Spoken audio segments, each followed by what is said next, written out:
ప్రతి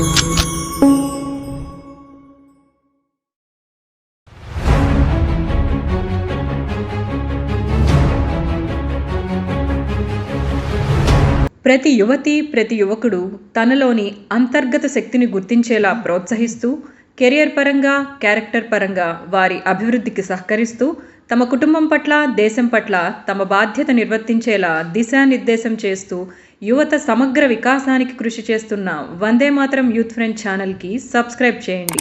నోటిఫికేషన్ కోసం బెల్ ఐకాన్ని క్లిక్ చేయండి.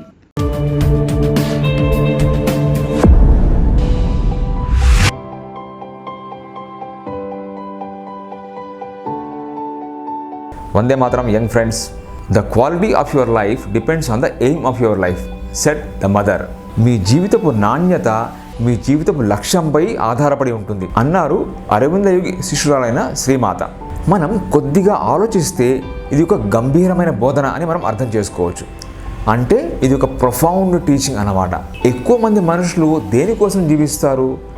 వారి జీవిత లక్ష్యం ఏముంటుంది? చదువు, ఉద్యోగము, ఆస్తులు, పెళ్ళి, పిల్లలు, వారి చదువులు, వారి పెళ్ళిళ్ళు, వీటి కోసం జీవించి జీవితాన్ని హాయిగా గడిపేసి ఏదో ఒక రోజు ఈ భూమిని వదిలిపెట్టేసి వెళ్ళిపోవడం. కొంచెం అటు ఇటుగా చాలామంది జీవిత లక్ష్యం ఈ విధంగానే ఉంటుంది. అయితే ఇందులో తప్పేమీ లేదు, ఇవన్నీ బాధ్యతలే. కానీ ఇది అతి సాధారణమైన లక్ష్యంతో కూడిన జీవితం. మనం మన లక్ష్యానికి అనుగుణంగానే మనల్ని మనం మౌల్డ్ చేసుకుంటాం, అంటే తీర్చిదిద్దుకుంటాం, దానికి తగ్గట్టుగానే జీవిస్తాం. కాబట్టి లక్ష్యం సాధారణమైతే జీవితము సాధారణమే. అయితే ఈ చదువు, ఉద్యోగము, సంసార జీవితంతో పాటు మనం జీవితంలో ఉన్నతమైన ఆశయాలు కూడా కలిగి ఉన్నామనుకోండి, అప్పుడు జీవితం ఏ విధంగా ఉండే అవకాశం ఉంది? ఒక్కసారి ఊహించండి. జీవితంలో మనము ఉన్నతమైన ఆశయాలు ఏర్పరచుకోవాలంటే జీవితం గురించి మనకు ఎంత ఎక్కువ అవగాహన ఉంటే దానికి అనుగుణంగా మనం తగిన ఆశయాలు ఏర్పరచుకోవడానికి అవకాశం ఉంటుంది, అవునా? కాబట్టి ఆ ఆశయాల కోసం మనం జీవితం గురించి లోతుగా తెలుసుకునే అవకాశం ఏర్పడుతుంది. అసలు నాకు దేవుడు ఈ జీవితం ఎందుకు ఇచ్చాడు? ఈ జీవితానికి ఉద్దేశం ఏదైనా ఉందా? పరమార్థం ఏదైనా ఉందా? లేక చదువు, ఉద్యోగము, పెళ్ళి, పిల్లలు ఇంతేనా? దీనికి మనకి సరైన సమాధానం ఎక్కడ దొరుకుతుంది? ఈ జీవితానికి ఏదైనా మాన్యువల్ లాంటిది ఏదైనా ఉందా? ఈ విధంగా ఆలోచించడం మొదలు పెడితే మనకి మన జీవితం గురించి అవగాహన తప్పక పెరుగుతుంది. మనం దీనికి సరైన సమాధానం తెలుసుకున్నాం అనుకోండి, దాని ఆధారంగా మనం మన జీవితంలో ఉన్నతమైన ఆశయాలు, లక్ష్యాలు ఏర్పరచుకోవడానికి అవకాశం ఉంటుంది. ఉన్నతమైన ఆశయాలు అంటే ఏంటి? మనం ఉన్నతమైన జీవితం గడుపుతూ అదే రకమైన జీవితాన్ని మన కుటుంబానికి, సమాజంలోని, దేశంలోని ఇతర వ్యక్తులకు కూడా అందించే ప్రయత్నం చేయడం. మరి ఏ రంగంలో కృషి చేయాలి? ఎవరికి నచ్చిన రంగం వారు ఎన్నుకోవచ్చు. అది సైన్స్ రంగం కావచ్చు, మన సంస్కృతి కావచ్చు, దేశభక్తి కావచ్చు, ప్రకృతి రంగం కావచ్చు, ఆధ్యాత్మిక రంగం కావచ్చు, రాజకీయ రంగం కావచ్చు, సేవా రంగం కావచ్చు, వ్యవసాయ రంగం కావచ్చు. ఇలా ఎవరికి నచ్చిన రంగం వారు ఎన్నుకోవచ్చు.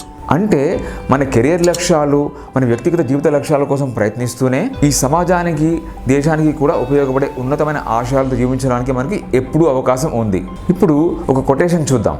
What you get by achieving your goals is not as important as what you become by achieving your goals. అంటే లక్ష్యాలు సాధించడం వల్ల మీకు ఏమి వస్తుంది అన్న దానికన్నా ఆ లక్ష్య సాధన ప్రక్రియలో మీరు ఎటువంటి వ్యక్తిగా రూపొందుతారు అన్నది చాలా ముఖ్యం అని ఒక పెద్ద మనిషి చెప్పారు. ఇది ఎంత లోతైన విషయమో ఒక్కసారి జాగ్రత్తగా ఆలోచించండి. ఒక ఉన్నతమైన లక్ష్యం పెట్టుకుంటే ఆ లక్ష్య సాధన ప్రక్రియలో మీ వ్యక్తిత్వం కూడా ఎంతో ఉన్నతంగా తయారవుతుంది. అది ఆ లక్ష్య సాధన కన్నా గొప్ప విషయం అవుతుంది. దీనిని బట్టి ఒక ఉన్నతమైన లక్ష్యం మన జీవితానికి ఎంతటి ఉన్నతమైన విలువను జోడిస్తుందో మనం అర్థం చేసుకోవచ్చు. ఉన్నతమైన ఆశయాలు కలిగి ఉంటే మన జీవితం ప్రతిక్షణం ఉత్తేజకరంగా ఉంటుంది. ఎందుకంటే మన లక్ష్యం ఎంత ఉన్నతంగా ఉంటే అదే స్థాయి సవాళ్లు మనకి ఎదురవుతాయి.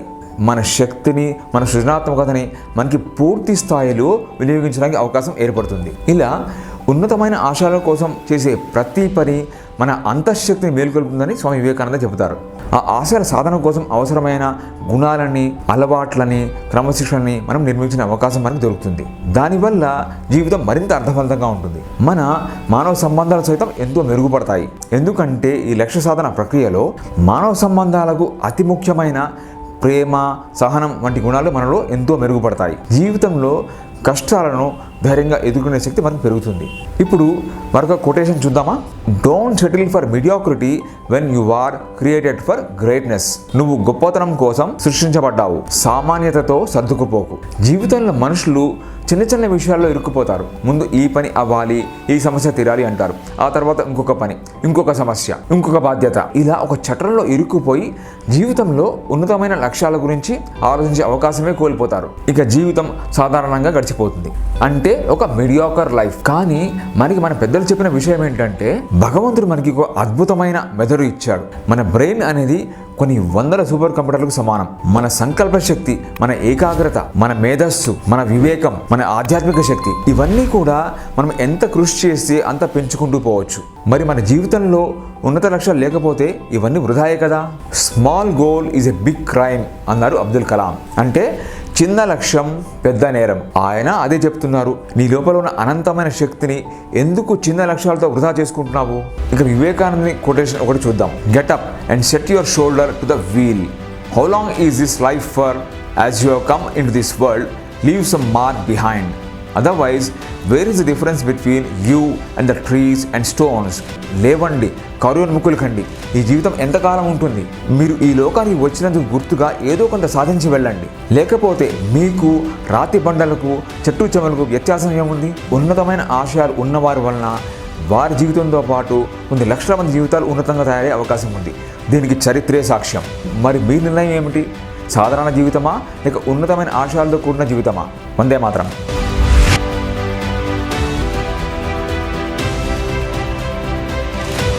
మీకు నచ్చినట్లయితే ఈ వీడియోని లైక్ చేయండి, షేర్ చేయండి, కామెంట్ల ద్వారా మీ అమూల్యమైన అభిప్రాయాన్ని తెలియజేయండి.